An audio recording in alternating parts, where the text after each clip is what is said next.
नमस्कार। Plus two accountancy के इस ऑनलाइन क्लास में आपका स्वागत है। जैसा कि हम प्लस टू का जो पहली यूनिट है उसका चैप्टर पढ़ रहे हैं, लाभ ना कमाने वाली जो संस्था के लिए स्थापित संस्थाएं हैं उनकी जो लेखांकन है उसमें क्या क्या होता है। जैसे हमने पहले पढ़ा था लाभ ना कमाने वाली संस्थाएं क्या होती हैं, उसके बाद हमने ये पढ़ा था कि कोष आधारित लेखांकन और गैर कोष आधारित लेखांकन, और उसके बाद जो नेक्स्ट इसका टॉपिक है वो है लाभ न कमाने के लिए स्थापित संस्थाओं के वित्तीय विवरण, यानी कि जो लाभ न कमाने वाली संस्थाएं हैं वो कौन कौन सी जो है वो फाइनेंशियल स्टेटमेंट्स बनाती हैं। तो इसमें सबसे पहला जो बनेगा वो बनेगा प्राप्ति एवं भुगतान खाता, रिसिप्ट एंड पेमेंट्स अकाउंट। दूसरा है आय एवं व्यय खाता, इनकम एंड एक्सपेंडिचर अकाउंट। और तीसरा बनेगा स्थिति विवरण, यानी कि लाभ ना कमाने के लिए स्थापित संस्थाएं हैं वो ये तीन मुख्य विवरण जो बनाती हैं। प्राप्ति एवं भुगतान खाता जो कि रोकड़ बही की तरह होता है, और आय एवं व्यय खाता जो कि प्रॉफिट एंड लॉस अकाउंट की तरह होता है, और तीसरा जो है वो लास्ट में बनता है स्थिति विवरण। तो सबसे पहले हम पढ़ेंगे प्राप्ति एवं भुगतान खाता क्या होता है। ये बहुत इंपॉर्टेंट है थ्योरी के पॉइंट ऑफ व्यू से, क्योंकि इसमें थ्योरी का क्वेश्चन आया है। इस बार भी ये क्वेश्चन आया था मार्च में जो पेपर हुए 2020 में कि प्राप्ति एवं भुगतान खाता किसे कहते हैं, इसकी विशेषताओं का वर्णन करें। तो विद्यार्थी इसे ध्यान से देखें क्योंकि आपके 5 नंबर यहाँ से बन सकते हैं। तो प्राप्ति एवं भुगतान खाता किसे कहते हैं, जिसे कहते हैं रिसीप्ट्स एंड पेमेंट्स अकाउंट। तो ये खाता जो है आपका देखिए उसमें अर्थ लिखा गया है कि यह रोकड़ बही की नगद प्राप्तियों और नगद भुगतानों का एक निश्चित अवधि के लिए पश्चात तैयार किया गया सारांश है। यानी कि इसको अंडरलाइन किया है, देखिए रोकड़ बही मेन चीज है, मेन पॉइंट है ये। रोकड़ बही को अंडरलाइन किया है, इट मींस ये बनाया जाता है रोकड़ बही से, कैश बुक से इसको बनाया जाता है। हमने पहले भी पढ़ा कि मुख्य पुस्तक लेखे की लाभ न कमाने वाली संस्थाओं में होती है रोकड़ बही, तो ये रोकड़ बही से बनाया जाता है। ये विशेषता भी बनती है इसकी, इसी से आप विशेषताएं भी बना सकते हैं। रोकड़ बही से इसको बनाया जाता है और उसकी जितनी नगद प्राप्तियां वहां से हुई हैं, रिसिप्ट्स वहां से हुई हैं, और वहां की जितने आपने साल भर में नगद भुगतान किए हैं का एक निश्चित अवधि, वो अवधि हम 1 वर्ष रखते हैं मुख्यतः। तो एक अवधि के पश्चात जो तैयार किया गया क्या होता है का सारांश। तो ये जो चौथा है वो सारांश, ये समरी यानी कि होती है, यानी कि ये रोकड़ बही की नगद प्राप्तियों और नगद भुगतानों की एक निश्चित अवधि के पश्चात जो है वो तैयार किया गया क्या होता है, एक सारांश होता है, यानी कि ये समरी होती है। इसमें मेन बात यह है कि ये रोकड़ बही से ही बनाया जाता है और रोकड़ बही की तरह ही होता है। इसके देखिए मुख्य बिंदु क्या है, मुख्य बिंदु आप समझेंगे इसमें कि ये क्या है, रोकड़ बही का सारांश है, समरी है। रोकड़ बही से इसको बनाया जाता है, उसी का सारांश होता है। हाँ, इसमें एक चीज आप ध्यान दीजिएगा कि इसमें रोकड़ बही जो होती है उसमें आप एक आइटम को अगर वो बार बार आ रही है, आपका चंदा अलग अलग डेट्स में आ रहा है, तो आप उसको अलग अलग डेट्स में 4 बार 5 बार दिखाएंगे। लेकिन यहां ऐसा नहीं होगा। जैसे सब्सक्रिप्शन जो आई, चंदा जो आया, वो 1 तारीख को आया, 6 तारीख को आया, 10 तारीख को आया, 15 को आया, 25 को आया, तो वो 5 डेट्स में अलग अलग चंदा आया और कुल मिलाकर 25,000 चंदा आया। तो हम क्या करेंगे, रोकड़ बही में उसकी 5 एंट्रियां होंगी, लेकिन प्राप्ति भुगतान खाते में उसकी समरी लिखेंगे हम, सीधा लिखेंगे टू सब्सक्रिप्शन 25,000 रुपए, यानी कि उसकी सारी जो वहां रोकड़ बही में उनको अलग अलग दिखाया जाएगा, इसमें उसका सारांश करके एक बार नहीं सब्सक्रिप्शन साल भर की दिखा दी जाएगी। तो ये रोकड़ बही का सारांश होता है। और दूसरी अगर हम मुख्य बिंदु इसका पढ़ें, ये एक वास्तविक खाता होता है। रोकड़ बही आपने पढ़ी है प्लस 1 में, रोकड़ बही कैश बुक, कैश अकाउंट जो होता है, संपत्ति खाता उसको संपत्ति के अंतर्गत वो आता है क्योंकि वो चालू संपत्ति हम कहते हैं उसको, तो वो रियल अकाउंट होता है। तो ये भी रियल अकाउंट ही होता है।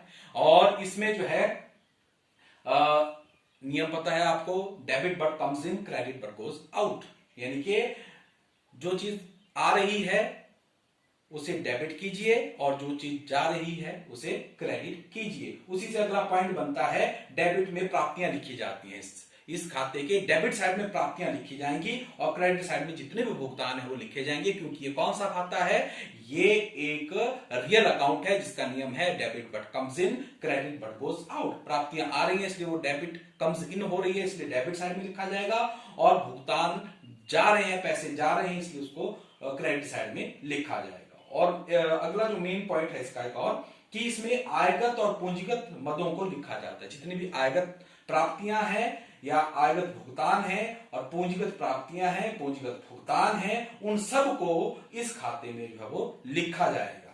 और लास्ट में इसका पॉइंट बनता है कि इसकी जो ओपनिंग की जाती है, इस खाते के ओपनिंग के डेबिट साइड में रोकड़ व बैंक के प्रारंभिक शेष को जो है वो दिखाया जाता है। ओपनिंग में जो है वो सबसे पहले आप ओपनिंग करेंगे, ओपनिंग बैलेंस कैश का और बैंक का इसमें लिखेंगे, और जब आप इस खाते की क्लोजिंग करेंगे तो एंड में भी आपका कैश का ही क्या आएगा, बैलेंस आएगा। अगर कैश है, कैश तो डेबिट ही उसका बैलेंस रहेगा। हाँ, अगर कहीं बैंक है तो बैंक का कभी कभी क्रेडिट शेष हो जाता है, क्योंकि ओवरड्राफ्ट की स्थिति में बैंक का जो है वो क्रेडिट शेष भी बन सकता है। तो इस तरह से ये कहलाता है आपका प्राप्तियां भुगतान खाता, जो मुख्यतः रोकड़ बही से बनाया जाता है। ये एक रियल अकाउंट है और इसमें डेबिट में प्राप्तियां और क्रेडिट में भुगतान लिखे जाते हैं। इसमें बैंक का और रोकड़ के ओपनिंग बैलेंसेस की शुरुआत की जाती है और एंड में आपके पास वर्ष भर की प्राप्तियां और भुगतानों को लिख करके बिल्कुल एंड में लास्ट में इसका बैलेंस निकलता है, रोकड़ का और बैंक का ही बैलेंस आपको निकलेगा।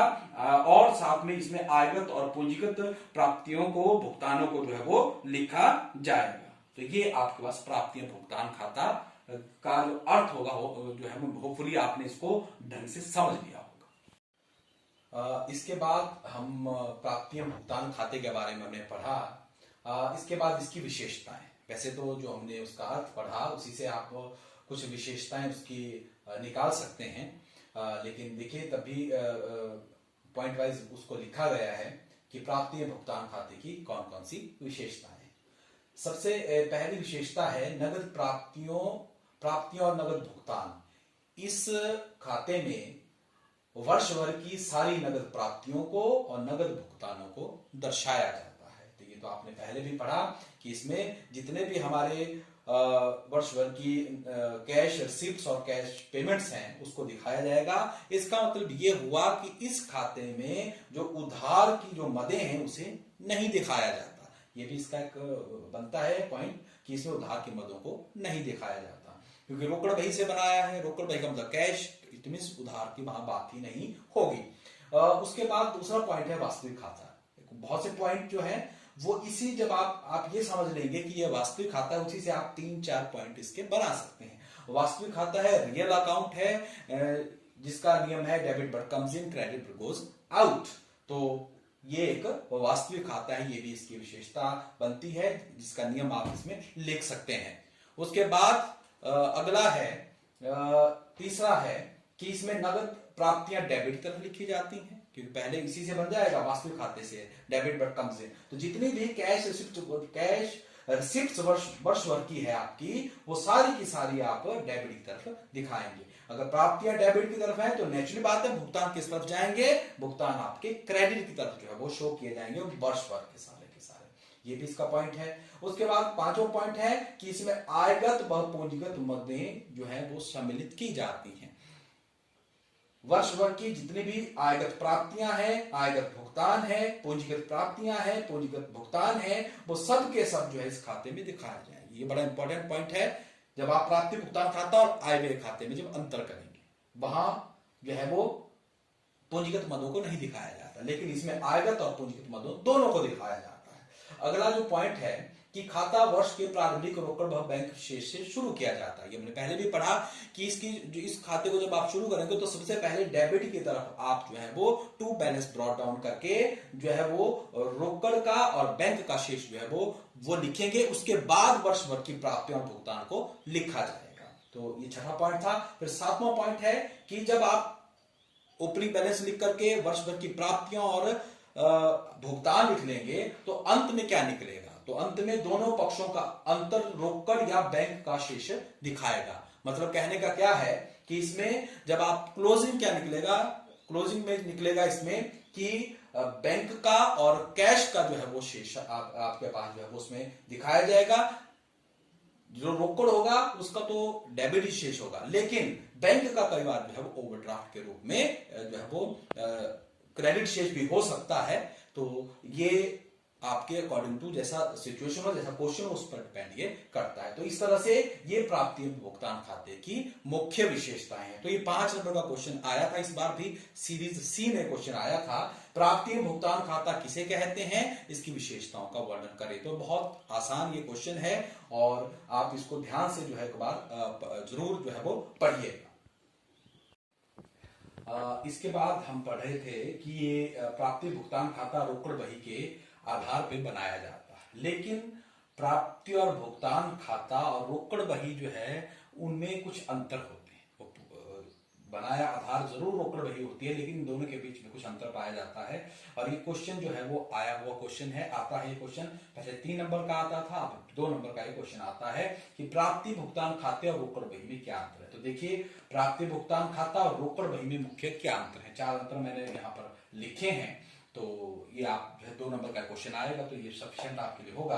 तो सबसे पहला जो अंतर का आधार है, नंबर 1 है, मदें तिथि व क्रम में नहीं लिखी जाती। प्राप्ति भुगतान खाते में कोई डेट का कॉलम नहीं होता और इसमें वो ना तो तिथि और क्रम में, यानी कि पहली डेट वाला पहले, उसके अगली वाला बाद में, ये रोकड़ बही में लिखा जाता है। लेकिन प्राप्ति भुगतान खाते में मदें तिथि, डेट वाइज और सीरियल वाइज जो है वो नहीं लिखी जाती, जबकि रोकड़ बही में मदें तिथि व क्रम में लिखी जाती हैं, आपको लिखनी पड़ती है। 1 तारीख की जो आइटम है वो पहले आएगी, 2 की बाद में आएगी, 3 की उसके बाद आएगी, आप उसको चेंज नहीं कर सकते। लेकिन प्राप्ति भुगतान खाते में तिथि और क्रम की कोई ऐसी बात नहीं होती। दूसरा है, लाभ ना कमाने वाली संस्था द्वारा बनाया जाता है। कौन सा खाता? प्राप्ति भुगतान खाता। जो लाभ ना कमाने वाली संस्थाएं वो इसे बनाएगी, क्योंकि रोकड़ बही जो है वो सभी संस्थाओं द्वारा बनाई जाएंगी, चाहे वो व्यापारिक संस्थाएं हैं, लाभ कमाने वाली हैं, चाहे लाभ न कमाने वाली हैं, उनको भी रोकड़ बही बनानी पड़ती है। तीसरा पॉइंट आता है, एक मत को बार बार नहीं लिखा जाता। प्राप्ति भुगतान खाते में एक जो आइटम होगी उसको एक ही बार लिखा जाएगा। जैसे कि सब्सक्रिप्शन है तो उसकी साल भर में जितनी भी सब्सक्रिप्शन आपको प्राप्त हुई होगी, चंदा जो प्राप्त हुआ होगा, उसको एक बार भी लिख दिया जाए। साल भर में मान लीजिए आपको 1 लाख रुपए चंदा मिला है तो आप सीधा लिखेंगे टू सब्सक्रिप्शन और 1 लाख रुपए, जबकि रोकड़ बही में एक मत को आपको बार बार लिखना पड़ेगा, क्योंकि वो अलग अलग डेट में मिलेगी। तो साल भर में मिल रही है तो उसको आपको बार बार लिखना पड़ेगा। सब्सक्रिप्शन लिखिए आपने, टू सब्सक्रिप्शन 4000, फिर टू सब्सक्रिप्शन, अलग अलग डेट में आपको लिखना पड़ेगा। लेकिन वो क्योंकि प्राप्ति भुगतान खाता रोकड़ बही का सारांश है, वो सारी जो सब्सक्रिप्शन है उसको एक बार में ही जो है वो लिख दिया जाएगा। यानी कि एक मत को बार बार नहीं लिखा जाता प्राप्ति भुगतान खाते में, और रोकड़ बही में बार बार उसको लिखना पड़ता है। और लास्ट में है, प्राप्ति भुगतान खाते का निर्माण कहां से होता है, तो इसका आधार होता है रोकड़ बही। रोकड़ बही से बनेगा प्राप्ति भुगतान खाता। रोकड़ बही कहां से बनती है? तो रोकड़ बही जो भी प्राप्तियों और भुगतान आपने किए हैं, हुए हैं आपको प्राप्तियां, उसके प्रमाणक होते हैं, बिल एंड वाउचर्स होते हैं। उस आधार पे, उस बिल और वाउचर के आधार पर आप रोकड़ बही में करते हैं एंट्री। तो ये रहा प्राप्ति और भुगतान खाते में और रोकड़ बही में अंतर। तो इस तरह से ये आपके पास आज का ये जो टॉपिक था, इसमें प्राप्ति भुगतान खाता क्या होता है, इसकी विशेषताएं, 5 नंबर का क्वेश्चन बनता है, और प्राप्ति भुगतान खाता व रोकड़ बही में क्या अंतर होता है, ये हमने पढ़ा। इसके बाद हम पढ़ेंगे कि जो आपका प्राप्ति भुगतान खाता होता है उसका प्रारूप क्या होता है, कौन कौन सी मदें डेबिट साइड में आती हैं, कौन कौन सी मदें जो है वो क्रेडिट साइड में आती है। तो ये हम अगले टॉपिक में पढ़ेंगे। धन्यवाद।